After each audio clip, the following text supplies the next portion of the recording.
Today, the presentation I'm going to just read out loud from my draft, just because we have a wonderful, talk with these wonderful people. So I don't want to derail. I just want to read through. So don't pay attention to me, my face. Just look at the slides and enjoy the show. So we have about an hour. I start with my practice as research project, which involves me working with virtual production facilities in the university studio. I wanted to know personal color analysis can offer a useful perspective on choosing colors for skin tone perceptions and the integration between the physical and the virtual worlds on the VP sets.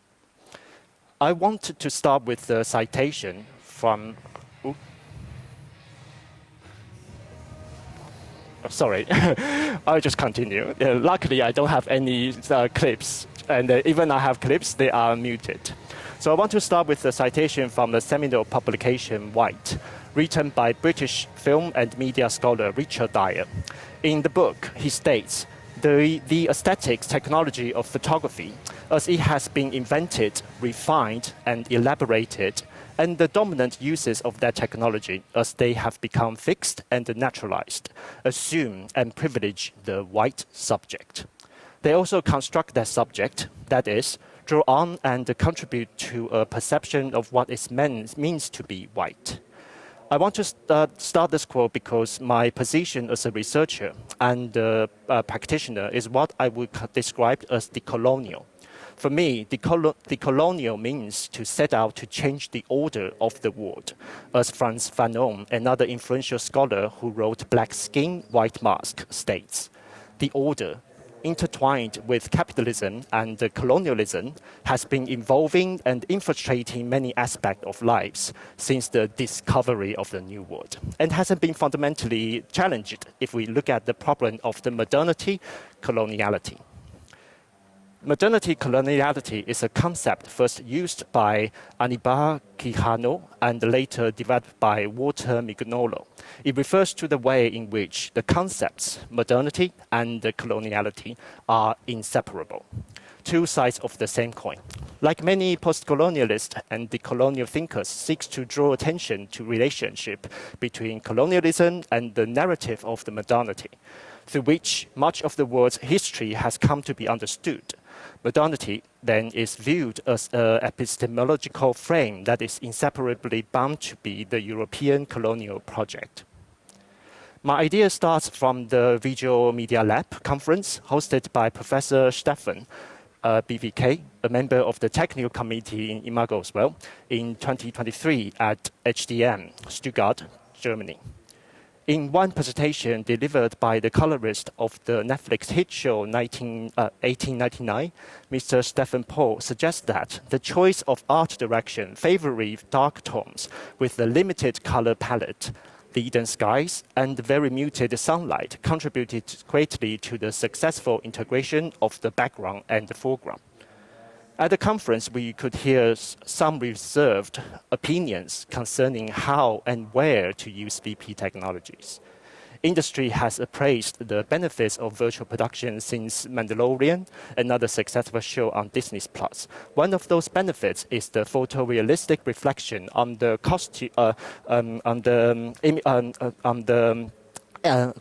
images resulting from the image-based lighting. Investors are thrilled to see that the production pipeline process can be optimized so that costly post-production, particularly with the VFX compositions, can be put forward and minimize the uncertainty of the final pixels. They address the possibility of liberating content creators' creativities and leveraging immersive technology's strength. However, VP is expensive, and the lifespan of an LED unit is not so long. So maintenance is also costly. We have seen a great breakthrough since 2022, of course. In the Scale Report 2023, published by Story Future, UK's National Centre for Immersive Storytelling, virtual production is increasingly being seen as a means of unlocking creative vision and adding business value to creative sector business. Also, looking ahead, many believe that paces will continue. For example, based on industry consultant Shorts forecast that over the next 10 to 15 years, we can predict that complex movie sets will be digitally created for actors to perform in them live and without reduced post-productions. Panels from yesterday also demonstrate what the leading solution providers have achieved with industry practitioners. I argue that Stephen Paul's statement raised a legitimate question. If the VP technologies could only work best when certain conditions are met, is a VP truly at one's disposal to photograph diverse stories with various skin tone subjects freely? As a cinematographer, I know that technologies are tools for working, solving problems, and thinking. I have been learning to integrate their functionalities and characteristics into my knowledge systems. Like in the early days, when photochemical reactions reproduce drastically different images with blue and red tints, cinematographers painstakingly developed makeup systems and workaround lighting methods to compensate for the intrinsic characteristic of early cinema. The earliest orthochromatic stock was insensitive to red and yellow, rendering both colors dark. Even a reasonable light red object would photograph black. Nonetheless, white skin is reasonably light red. That's why fashion in makeup also had to be guarded against. Lipstick is a good example. A heavy application of red shows an unnaturally black mouth on the screen. Yellow also poses problems, i.e. fair hair look dark unless you specially lit it. With the light red skin issue, the solution was a dreadful white makeup worn under carbon arc lights. I hope that you know the history, the carbon arc lights. Carbon arc lights not only make the eyes swollen and pink, then on the screen eyes would appear black, which meant the artist needed to reapply makeups a lot of times to maintain a white look at the detriment to the pace of filming. The introduction of panchromatic stock, that's a new stock, more sensitive to yellow, helped with some of the problems of ensuring white people looked properly white, as well as permitting the use of incandescent tungsten light. This time posed its own challenges of makeup again. It was not so sensitive to red, but much more to blue. Max Factor recognized these problems by developing a makeup that would add sufficient blue coloration to the face in proportion to red to prevent excessive absorption of light by the face. Faces that absorb light excessively are, of course, dark ones. In the color film era, Kodak in the early 1950s conducted research for the reproduction of pleasing flesh tones. Remember that pleasing is a very problematic word to me, with a series of prints of young lady. The report observed that white skin is taken as a norm, but what that means in terms of color is determined not by how it is, but by how it is preferred, a whiter shade of white. What was mentioned earlier indicates that the aesthetics in moving images were refined and elaborated, and the dominant uses of that technology as they have become fixed and naturalized, assume and privilege the white subject. Let me remind you the Richard Dyer's citation earlier. Remember that these aesthetics are formed throughout film history. What has been told, shared, and exchanged in institutions and the market, regardless of the local cultures under the Western capitalism superpower. Moving forward fast, now time has changed, things has improved, and we are not limited by some old challenges, however, there are new ones. Can you see? I hope that you understand this. The challenge of working with LED lights can maybe be summarized in this picture.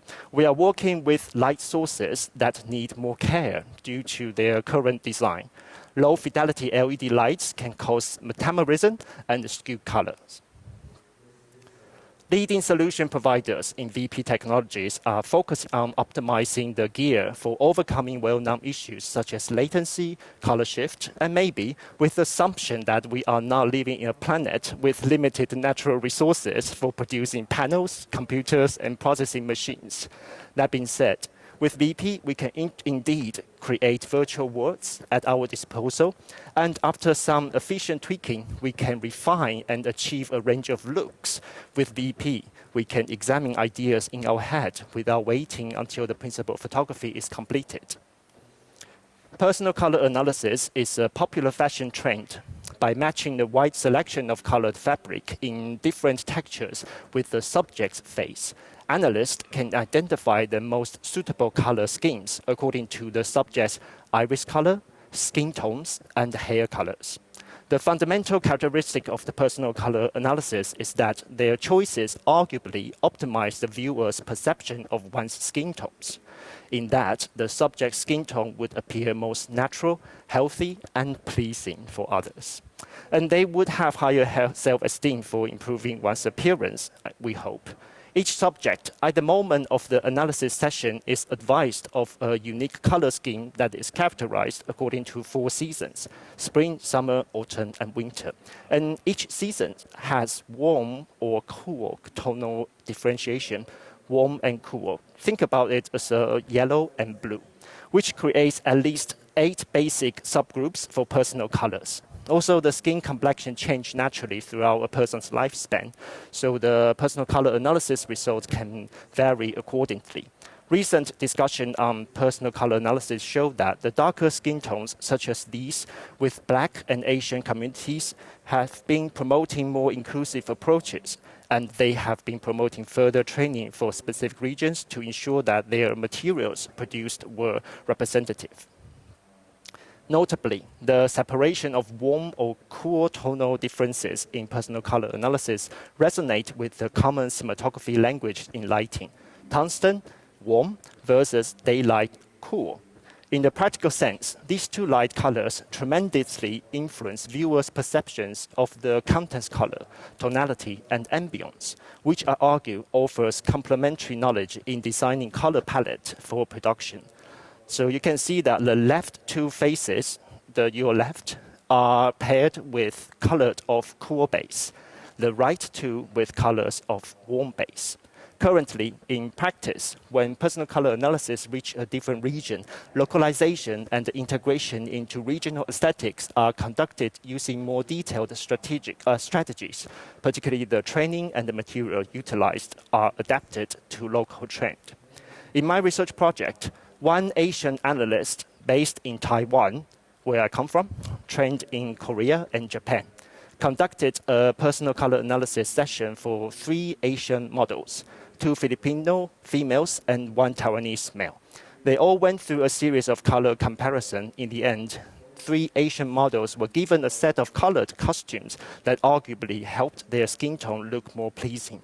This is a digital version, so what we did is in person. I just want to create this for you to see, and you probably can guess the combination of the color with the same face actually give a different perception of that face. This is one sample of the test footage I did in the university facility with VP. In this research, 3 models wear 4 different colored clothes, 2 recommended color, 2 least recommended color, means the analyst says that, well, don't wear that, you look a bit old or unhealthy with that color. So, but these test footage, they all shot in identical lighting conditions in terms of the exposure. We did 3 different types of exposure: correct exposure, half stops under, and 1 stop under, respectively. 3 models stood on apple boxes with different heights to keep the desired lighting conditions identical between takes, for 3 models have different heights. Let me just play this. There's no sound. So that's 1 take. As you can see, the same procedure was used in both overcast and sunny lighting design. I want to test this with the information provided by personal color analysis, particularly in that each individual skin tone can be categorized into a warm or cool base, which corresponded to the principle of utilized lights in cinematography. And I guess you still remember the colorists mentioned in 1899. They also suggest that maybe, a light moody lighting will work better. So I want to try with the sunny and then the overcast 2 lighting situation. I also used black color as a control group images, as later in the collecting survey stage, the answers from other filmmakers in Taiwan and UK are compared. My hypothesis is that personal color analysis not only helps the perception of the subject's skin tone, but colored clothes can also serve as a bounce source for the face, in that lighting aimed at the subject's face were also reflected from the costume. Also, the proximity between the face and the fabric materials could correlate to the viewer's perception of the face, and the harmonious relationship between skin tones and the clothes is something we should investigate. These are images. Later, there's a 3 images in the row, demonstrate how warm and cool tweaks in the virtual world can easily create a shift in tonality. First one is the original assets I built in the virtual Unreal Engine. The second one was the warm-based adjustment. Third one is cool-based adjustment. Regarding the parameter changes in the undertones of the LED walls, with the virtual set, I only touch upon the 2 types of the things. Is in the dynamic, dynamic light, dynamic weather parameter, some plugin. So I only change the base sky and the volumetric cloud color. Just because I, again, keep the experiment very simple, no confusion, no confounding. So I only use the existing parameter in the Unreal Engine as a plugin. So let's see. This is original. This is the warm base. This is the blue base. Only change those 2 parameters. Has a kind of shift, but in general, I would suggest the set looks quite similar. And the change were noted and duplicated between the sunny and overcast virtual world. The pronounced color changing effect can be seen only from the glasses window in the sunny virtual world. I guess it's because the sunlight itself has dominated the tone. And then the sky also doesn't really have that strong feeling. So we can see from this original, this is the yellow, warm base, and this is the blue base. 30 participants, 30. Mean age is 38.5 years, 15 males and 15 females. Complete the questionnaires in which 40 pairs of images are presented in the questionnaire. All participants self-reported having normal color vision and were invited to participate from my professional network. And they all agreed to do this have given informed consent and have responded to our questionnaire. It should be noted, however, that the methodological principles mentioned here, everything, they were based on my professional judgment as a cinematographer and practice-based researcher, rather than the psychological studies. Thus, the collective questionnaire data from the 2 countries cannot be inferred to statistically verify the significant differences in correlation stemming from variables. Further, detailed analysis is needed when the sample size can be expanded, i.e. when VP users have grown internationally. I acknowledge the limitation and want to present the analysis in descriptive statistic as guidance for industry practitioners and academics. So you can see from here, if we are clearly Taiwanese participants, they think the recommendation colors works better in the, for the skin tone. And on the contrary, UK has no huge difference. It's only 58% versus the 42%. You can also see that changing the exposure actually influence a lot. So the real world exposure will influence the integration of the 2 words and the skin tone perceptions. So actually, personal color analysis probably works less about that. And then third one, the variable we play with the undertone of the virtual background. This is a very interesting one I can see because clearly, marginally, the sunny LED lights LED virtual world actually make participants feel that the integration is better. So it's kind of go against what has been discussed before from the 1899. So maybe, and just arguably, suggest personal color analysis, the idea of the warm base and cool base separation maybe can help to breach the gap between the virtual world and then the real world. Conclusion. In applying personal color analysis to solve intrinsic color challenges in the LED volume, the research observes that limiting the virtual background design to a muted, less contrast aesthetic direction might be unnecessary. Personal color analysis colors could be considered either for the costume palettes or the undertone adjustment in seeking harmonious visual representation. The reason behind the optimization remains unclear, even though most of the participants, regardless of the country where they are based, agree that when high contrast environment, whether that's physical or virtual, are aligned in terms of the lighting, the clothes in the recommended color brighten up the face.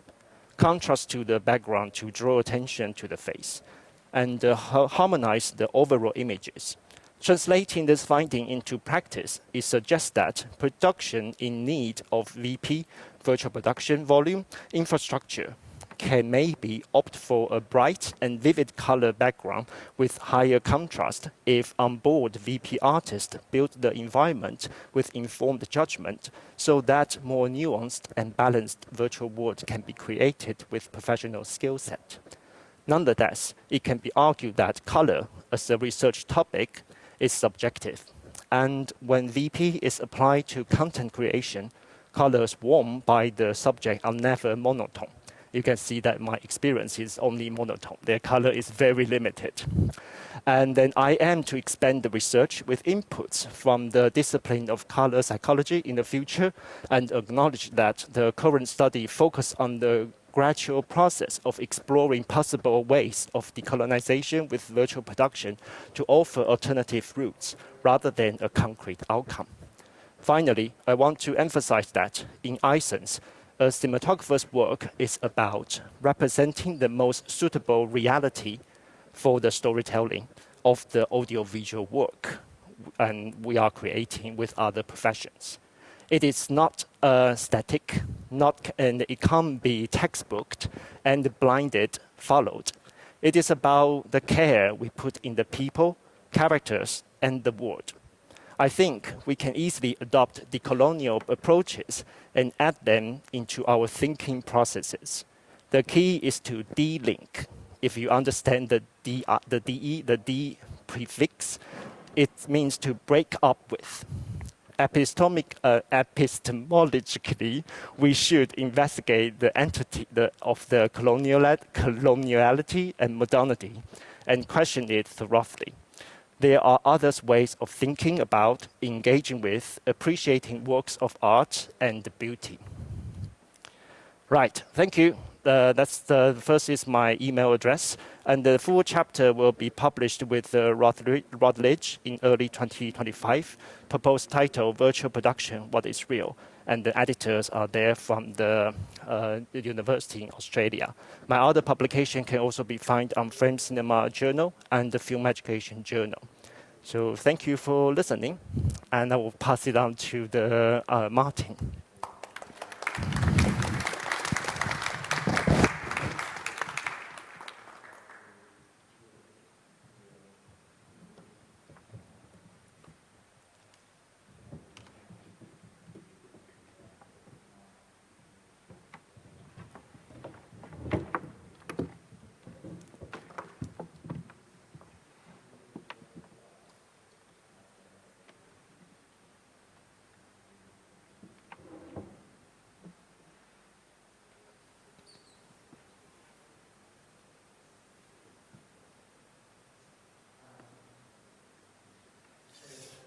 Okay, welcome everyone and good morning.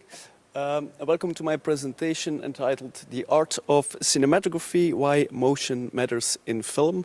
My name is Maarten Coëgnarts. I am assistant professor in film studies at the University of Antwerp in Belgium. I'm here today on behalf of CITO, Cinematography in Progress, and after this panel they will also introduce their very interesting project and research aims. I'm also affiliated, and I think Luc was already very kind to mention it, to artistic research and cognitive film studies, which is a very small, modest pilot project affiliated to the FilmEU Alliance. And the head researcher is Ellen Lotman, and I think she's here today waving her hand, so it's very nice to have her as well here today. I am an academic, I am a university professor, so I'm not really an expert on technology or gear or equipment, and I know this expo last couple of days is very much about gear and equipment, but what I would like to do today is to go a little bit further, trying to show that you can do something with that gear and equipment.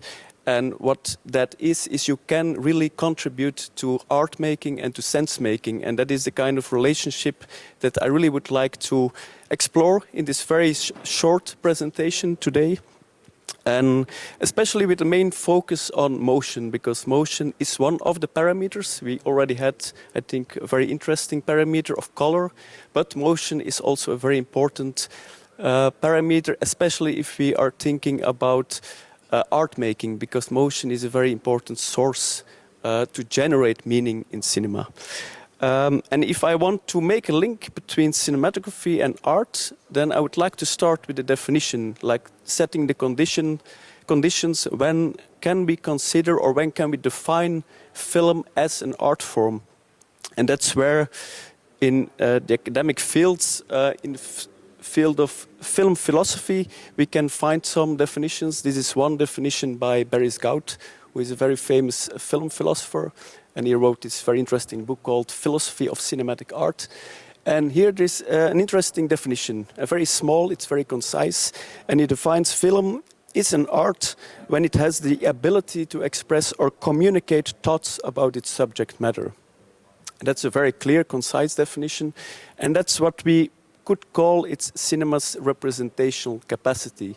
Like sculpture or like painting, film has also this capacity and this ability to generate meaning and to convey some thought about its subject matter. And here we can also make a link for those who know Philip Cohen. He wrote a terrific book on Greg Toland, and he also stresses this representational capacity in addition to the technological capacity of cinematography. Because often cinematography is only considered or studied from a technological view, but this is a really important addition to the technological perspective. This is the theoretical assumption, but it often resonates in interviews and quotations by filmmakers, and I've just collected one here. It's a very famous filmmaker, Nicholas Roeg, who was also a very good cinematographer. For those, he made the cinematography for The Mask of the Red Dead by Roger Corman, or Fahrenheit 451 by Truffaut. And in one of his many interviews, he wrote this, and I'm just going to cite it, because he really emphasizes this representational quality. I believe film is an art. I believe it. I truly believe that thought can be transferred by the juxtaposition of images, and you mustn't be afraid of the audience not understanding. You can say things visually, immediately, and that's where film, I believe, is going. It's not just a pictorial example of a published work, it's transference of thought. So here again, the word thought, which is a very important concept if you want to define film as an art form. And if you're dealing with thought on film, then I think it's cheating to use literary means. I want people to read the images in my films. And I just highlighted some very interesting concepts. So also in the dialogues and in the interviews with cinematographers, filmmakers, they already often highlight this representational capacity. Of course, academics and film philosophers, they go this theoretical level up. But it's interesting to see how they connect in some way. But before going and to illustrate some examples, I think it's first important to define how people more generally represent concepts. How do we conceptualize? And how do we do abstract reasoning? Because if we can have an answer to that question, then we can delve into the realm of cinema and try to show how cinematography can contribute to sense making and really can unfold this representational capacity. And to answer this question, it's interesting to look into the field of cognitive studies.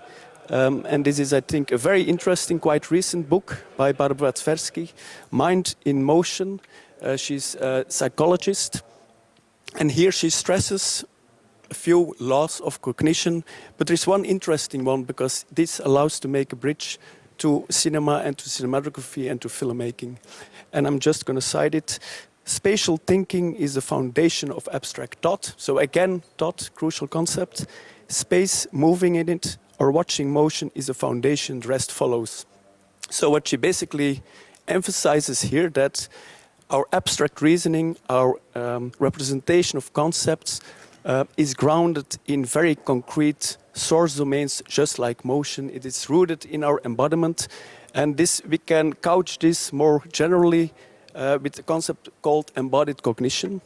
And that's a very interesting concept, I think, to make a bridge to filmmaking, because these are psychologists. They emphasize the importance of motion for our abstract reasoning processes. And if they emphasize motion, then we have a connection and a bridge to, of course, cinematography, because motion is one of the core concepts through which cinematography can really unfold their expressive and artistic potential. This is psychology, and now we're going to go into the realm of cinema. And then it's interesting, of course, if we state that motion is very important for abstract reasoning, then we can go and to see what then are the technological resources of cinematographers to elicit motion. And this is where we really make the bridge to the technological side. And it is just a very schematic overview of some resources. And I think this expo, there are probably many, many more possibilities to induce and to elicit motion.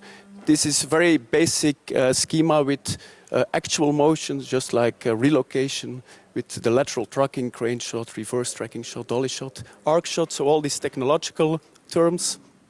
Panning, tilting, and of course induced motion, the zooming in function. Then we've got like these more complex combinations, static cam, dolly zoom.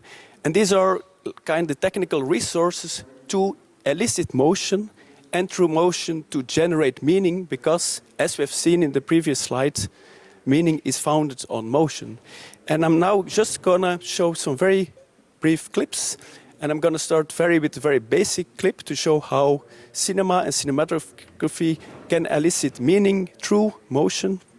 And maybe the most basic example is just the circular motion, because the form of a circle has already a lot of potential for generating meaning. And I've one example, and it's not the full 360 degrees, it's a half arc kind of example. And this is a clip from Eyes Wide Shut, and I'm just the narrative context. So here is the scene from Eyes Wide Shut when Nicole Kidman, Tom Cruise, her husband, has just left her. She's a little bit tipsy. She has already drunk some couple of wines, and she's now in a kind of mood as if she's more open towards other men. And that's a concept. And then the question or the problem from an aesthetic, artistic point of view is how can this openness can be elicited cinematographical and in terms of motion. And then we can see a very beautiful half-arc camera movement, which is really, really meaningful in this little scene.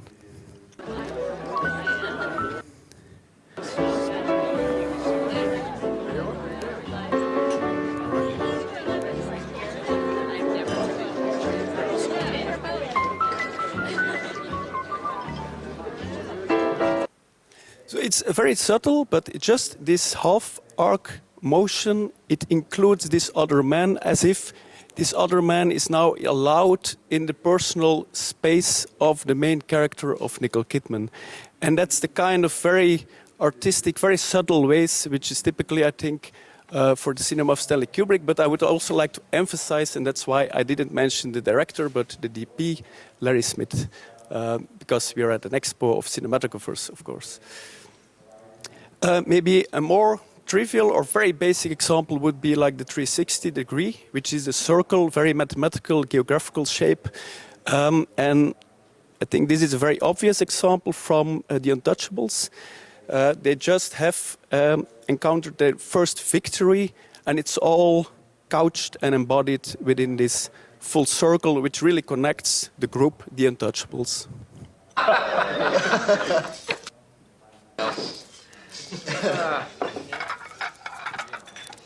What is that?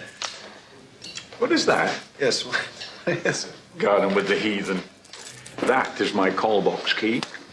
And that is St. Jude. Santo Jude. He's a patron saint of the lost causes. And policeman. Patron saint of policeman.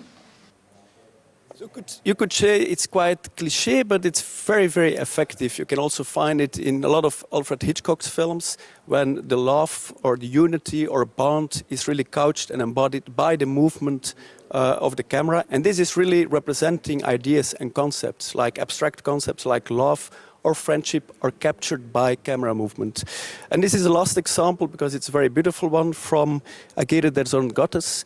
And it's one of the last shots in the film. And this is a moment when Klaus Kinski is the only one alive in the jungle. And this is a camera movement which really captures this moment as if he's now really bound and contained by the jungle. And it's all expressed by, I think, a very beautiful camera shot.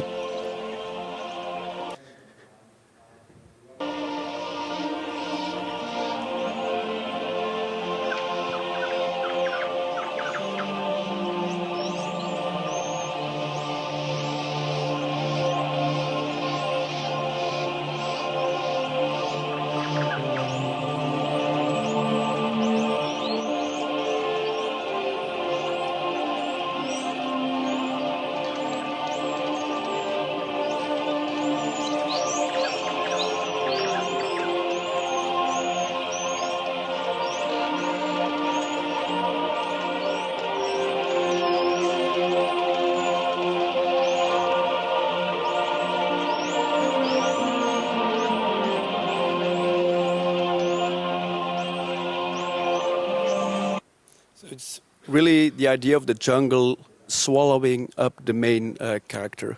We are starting from a circle, which is a very basic shape, but we can gradually move into very more complex shapes and definitely more complex rhythms, where basic minimal units are shaped into more complex rhythms. So at the top of this slide, you can see very basic, what I would call minimal patterns of motion, like an inclusion when the camera includes an object, or entry when a character enters a frame. We've got exclusion, etc. These are very the basic motions you can have in cinema. But in cinema, of course, it's a temporal medium. You can shape these patterns over time, and you can shape quite complex rhythms. And then we can gradually have these combinations. And that's when more complex meanings gradually could unfold. And to illustrate this build-up of complexity, I've got another example. This is a more recent one from the film Blonde. And again, narrative context. So it's about the relationship between this scene, about relationship between Marilyn Monroe and Arthur Miller, the playwright. And here you can really feel the increase of emotional intensity, which is really captured by very beautiful long take aesthetics and a pattern of these motions. And look, and you will see how the meaning is embodied by the camera movement.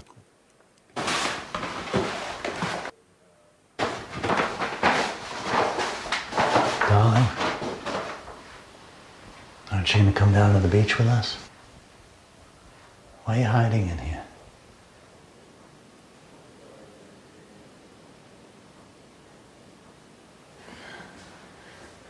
Coming, Daddy.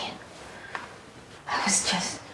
Darling, it isn't necessary to make so much of this visit, you know, Rudy and Jean.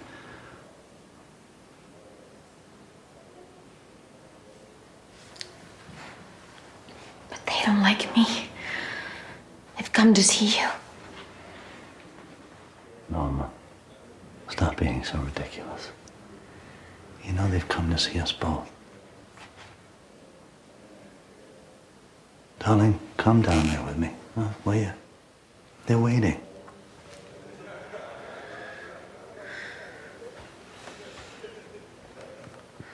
Hey.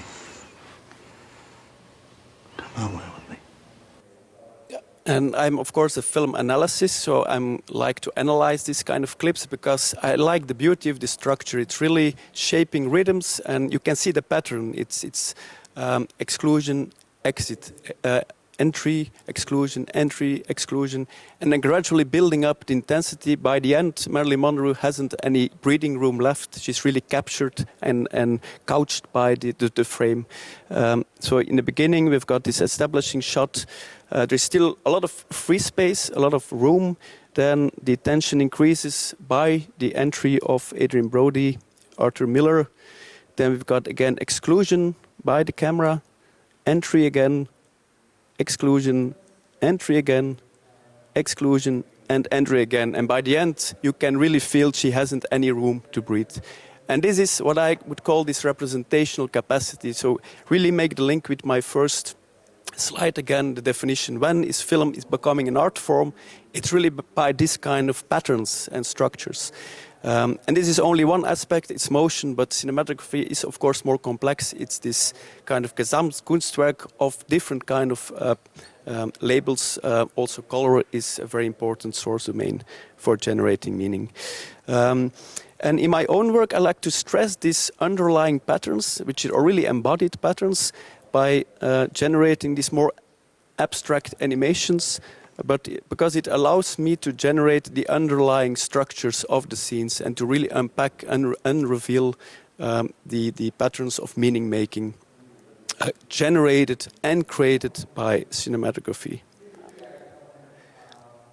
And of course, I'm an academic. A lot of film journals are very static, so I find ways to reveal or to unpack these embodied patterns, and this is really a more static way of defining these patterns in the classic journal format.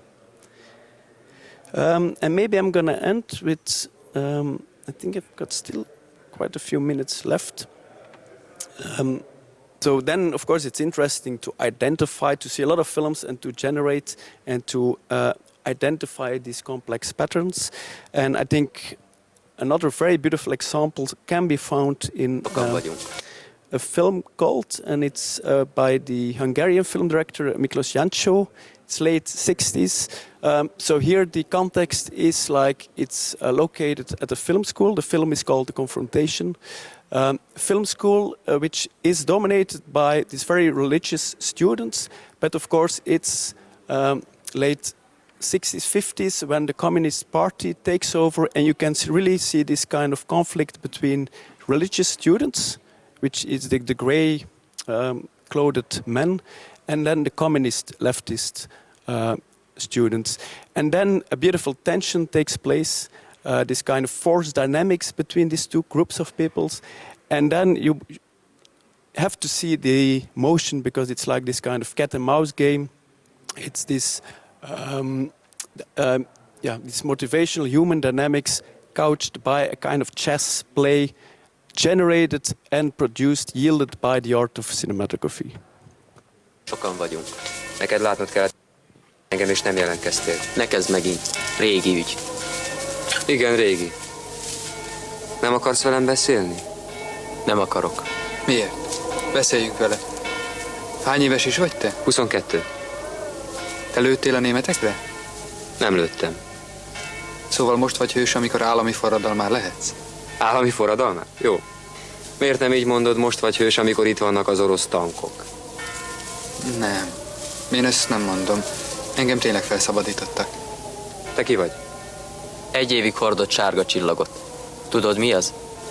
Minden 6. életévét betöltött zsidó személy nemre való tekintet nélkül köteles házon kívül felső ruhadarabjának bal mer részén jól láthatóan 10x10 cm átmérőjű szövet, selyem vagy bársonyanyagból készült kanári sárga hatágú csillagot viselni.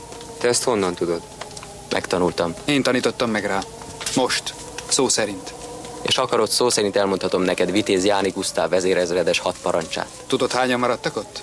Tudom. Légy szíves, mondd a nevedet. Anne, figyelj. Te is. Islászló. Te is. Péter Árton. Te is. Fekete Nagy Zoltán. And then one last example. This is classical triangular relationship. One guy, 2 women. And these dynamics really unfold again by this very beautiful rhythm of motion dynamics.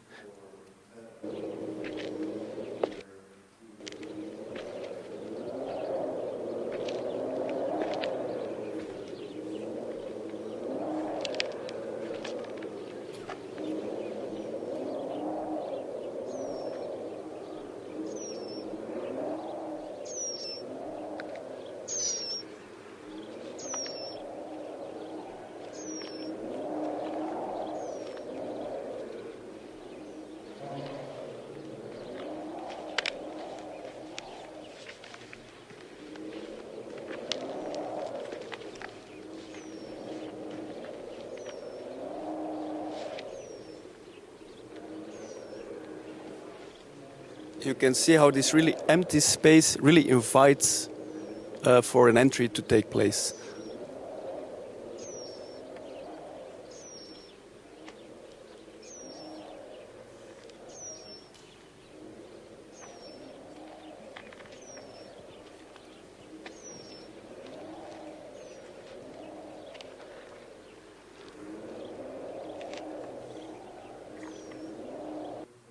So with these examples, there are just only a few, but I really hoped how cinematography really can contribute to art making and to the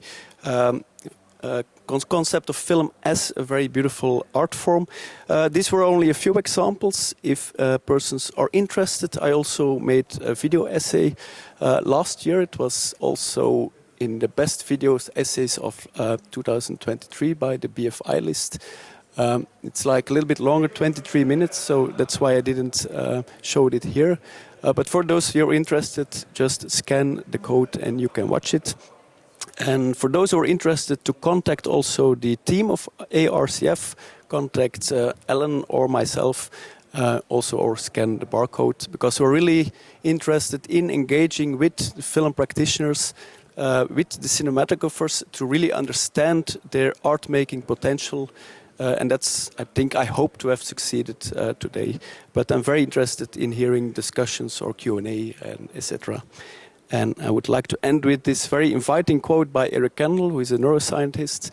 And I quote, "It's quite likely that finding new interactions between aspects of art and aspects of the science of perception and emotion will continue to enlighten both fields, and that in time those interactions may well have cumulative effects." And this is really just an invitation for interdisciplinarity, for connection, and for trying to bridge fields, trying to bridge the academic and the professional technical side. So thank you for your attention. Yeah.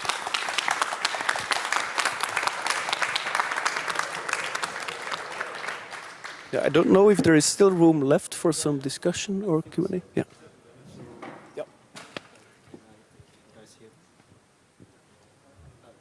Sorry. So I don't know how this works, but if there are some questions in the room. So, sorry. I have to give it because it's difficult to see. Oh, can you hear me? Oh, yes. This is a question for Luc. And what about makeup? Thank you for your questions. Yes, makeup, this time I didn't really include it in it. However, also in the media lab conference I mentioned, there's one colorist I have a very good publication talk about the interaction with lighting, color, digital technology, and makeup. So that's the future endeavor in terms of my research. So far, I didn't ask anything in my research. I specifically tell them, please do not apply any makeup, just because I want to see to what extent personal color analysis can contribute to the pleasing effect for the skin tone. But in the future, when things get more complicated, which means I need more research fundings and I need a bigger set, I need a lot of people. This time only me and my gaffer, and then very small contribution from my university. It's a very squeeze for everything to be done. But thank you for you mentioned that. That's definitely something in the future to talk about. I have a follow-up comment here. Do you have a hypothesis about the differences between the UK viewers and the Asian viewers? Because I would presume that it comes from the fact that people grow up in conditions which are familiar. So the more familiar the skin tones are to the person judging, the more they are able to differentiate between nuances. Thank you for the question. That's exactly the decolonial ideas coming into place. And also this time I asked for a specific Taiwanese personal color analyst, just because I want to see the cultural difference between the UK and the Taiwanese. However, the question I want to ask further is because a film, at least right now, predominant filmic aesthetics are based on our perception or our consumption of the film art. And again, that's pretty much from the Western world. So what we consider beautiful, what we consider nice, is probably based on the, on the Western world standards. So hopefully in the future, there will be a chance for me to differentiate that. Right now, I think in my research, Taiwanese participants prefer the results.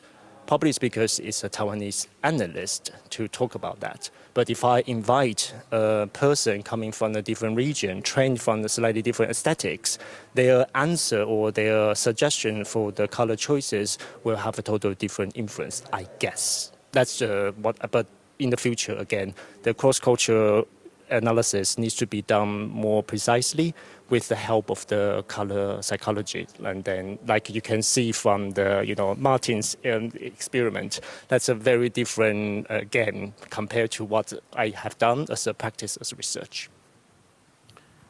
I hope I can actually weigh in on this, if I have any qualifications at all. One thing that's really interesting, and from your talk, and just thinking about the concepts here, when I was in film school, I went to film school with a very broad mix of Europeans, Americans, and Asians.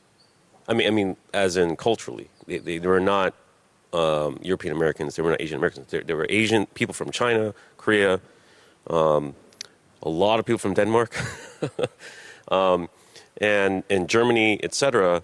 And what was the most profound thing for me is when you talk about modernization and the purpose of film, one thing I think is missing from this conversation is what I discovered is that people had different purposes for film, right? So,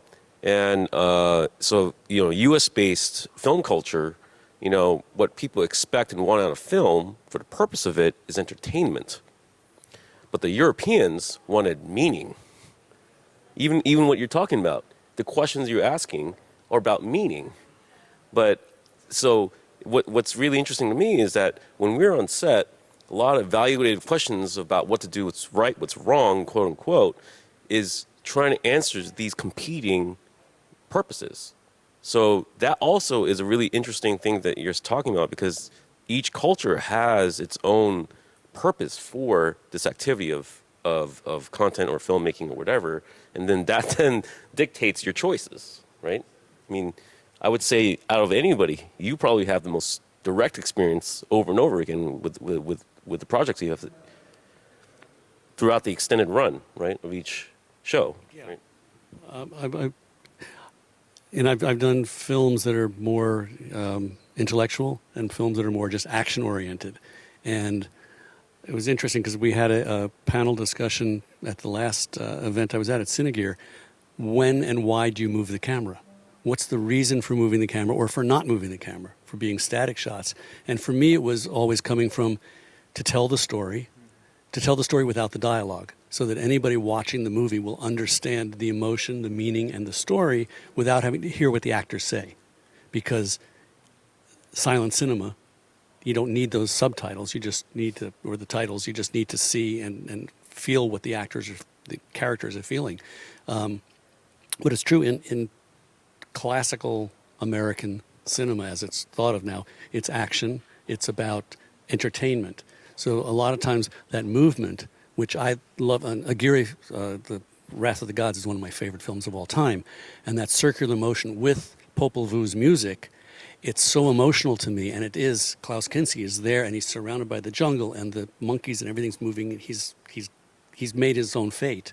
And that camera shows that. In other movies, you have that big circular motion, like, say, a Michael Bay film.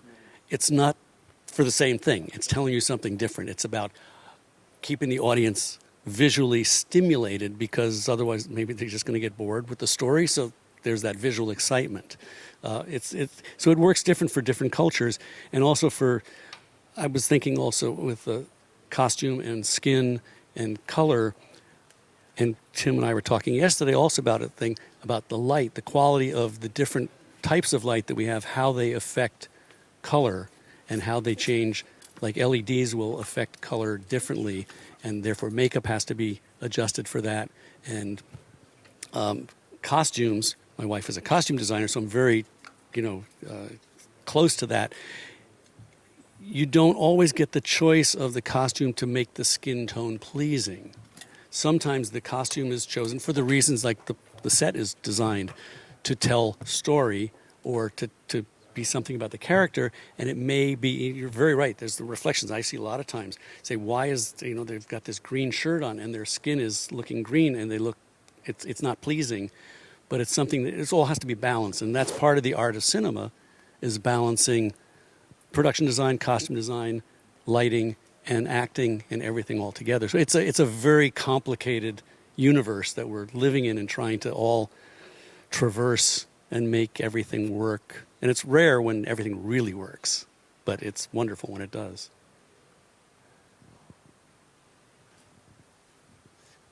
Yeah, maybe for me it's very interesting to hear this, because you're, of course, the film professionals. I'm the academic, and we are trying to get a grip on those processes. And of course, we start from visual storytelling, and I like this concept because you're the guys who want to tell stories in a very visual, non-verbal way, and you have a lot of technical choices, but at the end you want to be very effective, you want to tell the stories. And that's where I think academia, or what we are trying to do, is really delve into those processes and to come up with some concepts, because like cognitive science really can be your friend, like embodied cognition. They have very good very effective concepts to articulate what you're now saying. So that's, I think, why this interdisciplinary approach is so crucial, because we can help you founding and grounding what you're saying.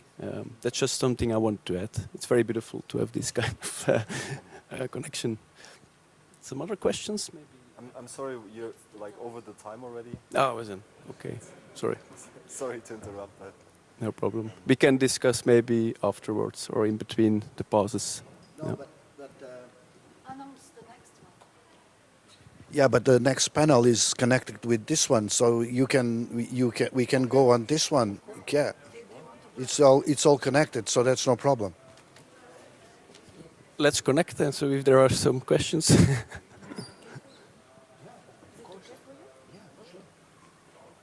Maybe no questions.